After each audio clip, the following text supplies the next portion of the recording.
Nobody knew how long she'd been lying there. The wind cut across the Mercer ranch like a sharpened knife, tossing dry grass against the fading sun. Dusk was swallowing the horizon, turning the hills jagged and black. Eli Mercer wiped his hands on his coat, pausing mid-step. He'd just finished the evening chores, horses fed, fences checked. Nothing seemed out of place. And then he heard it. A faint cry, panicked, almost swallowed by the wind. "I can't breathe." It was a woman's voice. Eli froze. His heart thumped like a drum in his chest. Not a soul lived near here, not for miles. And yet, there it was, a desperate whisper cutting through the emptiness. He moved toward the shed, slow, cautious. Every footfall cracked against the dry earth, announcing his approach. His hands hovered near his holster, but there was no gunfire in sight, no threat that could be measured yet, just the sound of fear, fragile and raw.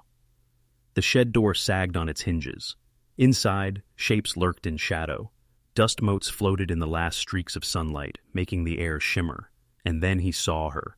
Under a heavy, dust-covered cloth, curled like a frightened animal, shivering. Eli's stomach twisted. He knelt, brushing at the edges. The cloth was thick, stifling. Something about the way she trembled made his chest tighten. Hey there," he said softly, voice rough with age and wear. "It's all right. I'm here." No answer. Just quiet, except for the ragged, shallow breaths. Eli tugged at the cloth. His fingers caught on something hard beneath the folds, heart racing. Every instinct screamed caution. His mind wandered to the worst possibilities. Was she hurt, sick, or something else entirely? The wind whistled louder, and for a moment he thought the cry had stopped. Then a flicker at the doorway, a shadow, moving, watching. Eli froze, the cloth halfway lifted. His pulse hammered in his ears. "SW. Whoever, or whatever, was out there wasn't him." And in that moment, the night grew colder. The world beyond the shed seemed to hold its breath. Eli's hand trembled. He met the shadow with wide, wary eyes. And the air felt suddenly heavy with danger. Who else was there? Eli's hands shook as he yanked the cloth free. Beneath it, she lay crumpled and small. A young woman, bruised, battered, gasping for every breath like it cost her life itself. Her hair clung to her face in sweaty tangles. Cuts and dirt streaked her skin. And then her eyes, wide, dark, pleading, locking on his.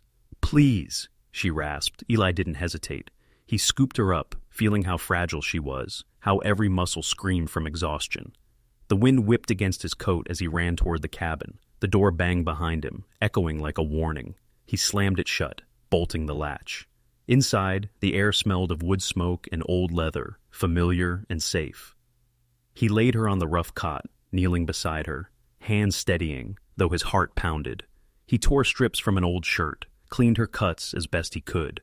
There wasn't much, just a little whiskey to dull the pain, some clean cloths. Every movement measured, tender but quick. Her breathing eased, just a fraction. And yet, her eyes never left his. Each glance whispered a story he couldn't yet hear. And then his gaze drifted. Strange markings in the dirt outside. Deep gouges, half hidden in the shadows. A scrap of torn cloth, stitched with a symbol unfamiliar, fluttering in the wind. His gut tightened. This wasn't random. Whoever, or whatever, was after her had left signs. He knew it. Eli sank back, rubbing his face. Memories clawed at him. Losses. Faces gone. Mistakes he couldn't undo. The weight of protecting someone new pressed down harder than any bullet ever could.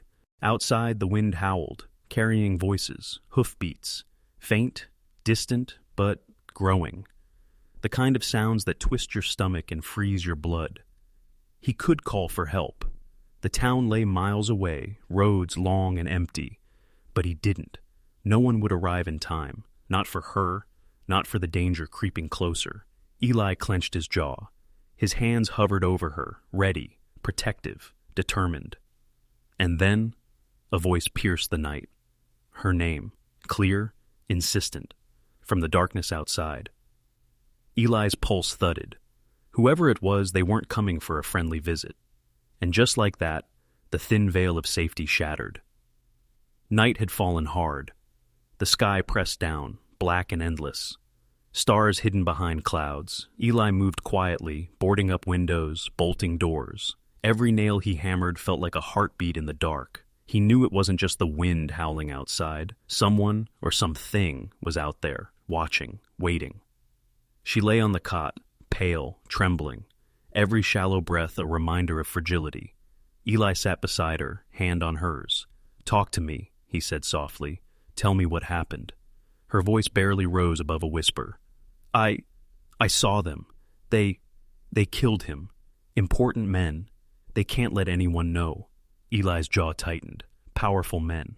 Secrets that could burn lives. He leaned closer, eyes scanning the shadows beyond the cabin. Footsteps, a branch snapping, every sound made his pulse spike.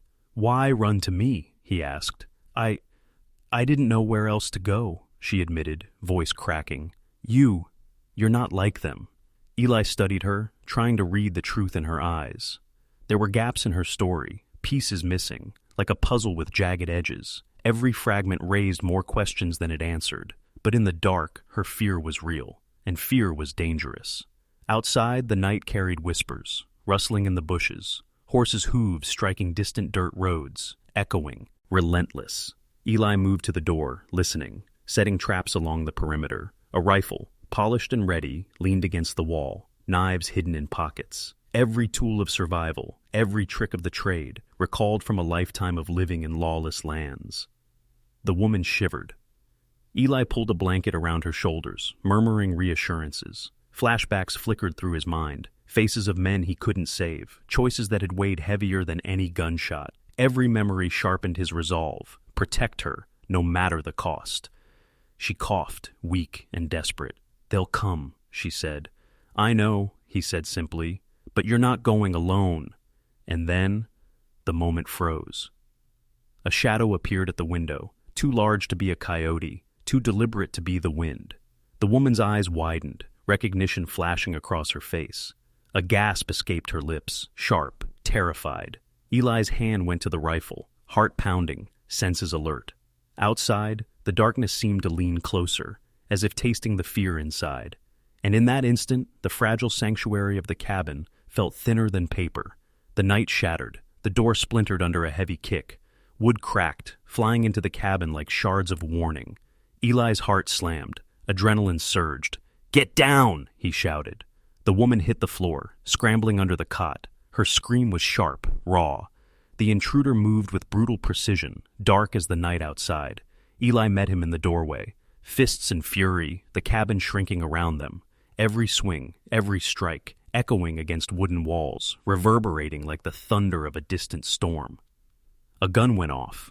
Smoke curled, stung the eyes. Eli ducked, swung, and hit harder than he thought he could. Pain shot through his knuckles. The intruder staggered, then lunged. Chaos, fear, survival. She crawled toward the corner, clutching a chair like a shield. "Eli!" she screamed, but Eli couldn't spare her a glance. Not yet. Not while the threat pressed in, as real and heavy as the floorboards beneath them. And then he saw it. Tattoos, marks, symbols etched into the intruder's leather vest. Syndicate, powerful men who ran the lands with iron fists. Men who killed without thought. Men tied to the woman's injuries, to the countless whispers of terror spreading through the valley. Eli's mind flashed back. Faces of his family, lost long ago, choices he hadn't made soon enough. Anger and grief fueled his arms. He struck again, each hit, each shot, carrying the weight of old sorrow and new fury. But the intruder was cunning. He slipped, twisted, ducked, vanished through a back panel Eli hadn't noticed.